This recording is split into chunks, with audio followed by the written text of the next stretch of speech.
In the next few days, I think I'm going to show you a few people that I find inspiring and that I think you should consider for president. Some I agree with, some I don't.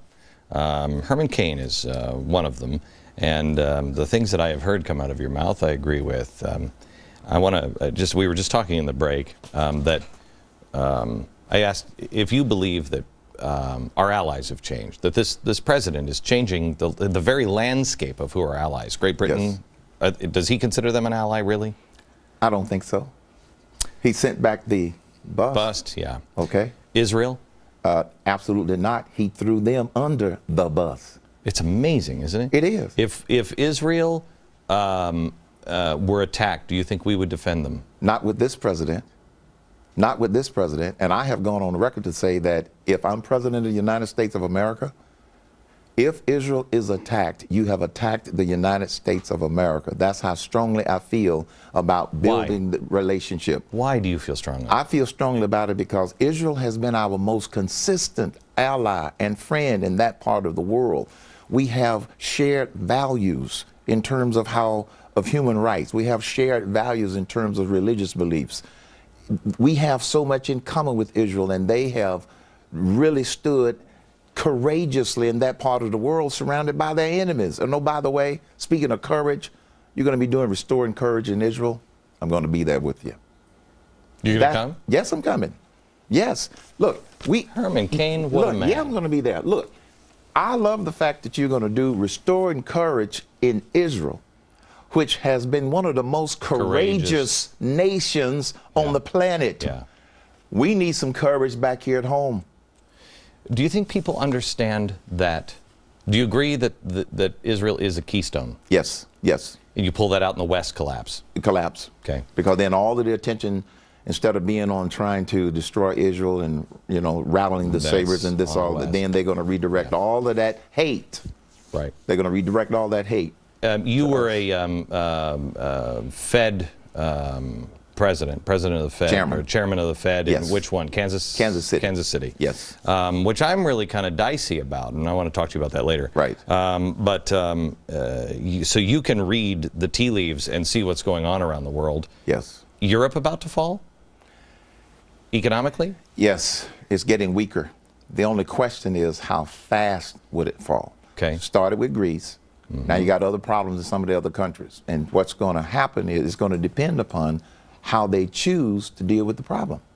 So it's headed in that direction. Unemployment now is 9.1. We were promised it would never go over 8 or 8.8 if we do all of the things that we have done now. Yes. It's 9.1. Things are getting weaker here in America. Would you agree? I agree. I believe it's intentionally being made weak. Do you? I do too also. Texas created 38% of all of the jobs in the last year. 38% of all the jobs in America created in Texas. Except we're going, that's the state the president continually throws under the bus. Right. Why is that? Because this president, unfortunately, has no clue, with all due respect, of what creates jobs.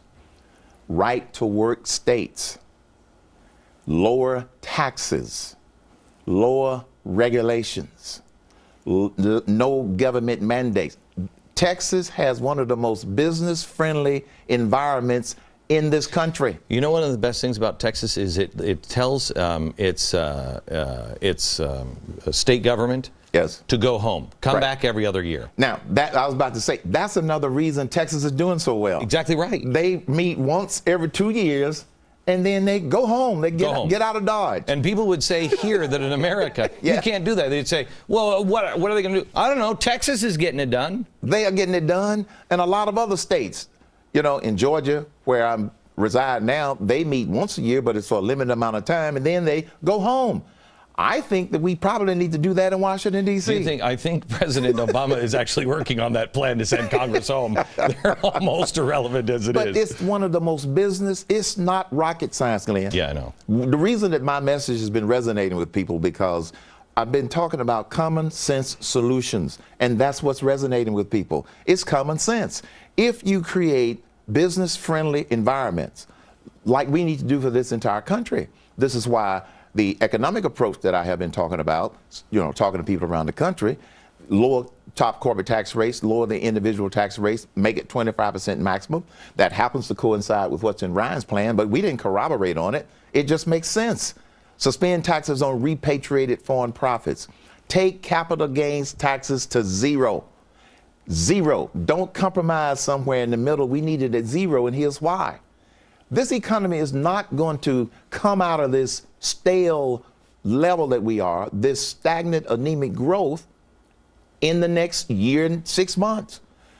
President Obama's senior advisor, Austin Goolsbee, was on a TV show Sunday, and I followed him. He was sitting there very uncomfortably trying to defend why that 9.1 number is there. And he made a statement that is true, that a lot of people didn't even pick up on. He said, and I quote, "The private sector is going to have to lead this recovery." And he's absolutely right. How is he? That's why he's leaving the Obama That's why he's leaving the administration, Yeah. because it's not in the DNA of this president or this administration to lower taxes, reduce regulations. They do not believe in the private sector. They don't believe in the private sector. Right. No, they do not believe in the private sector. That's why they say the most important jobs that they can create are government jobs. Are government jobs. Yeah. And we have seen what $1 trillion has done in terms of that. It made government bigger, created some more government jobs, but it did not stimulate this economy. When we come back, I want to talk to you a little bit about GM, because GM, the head of GM, made one of the most amazing comments I've ever seen anybody make. And he said that there should be $1 a gallon gas tax put on gasoline. That's the president of GM that just got all of our money. Yeah. We'll talk about that here in just a second. Yes.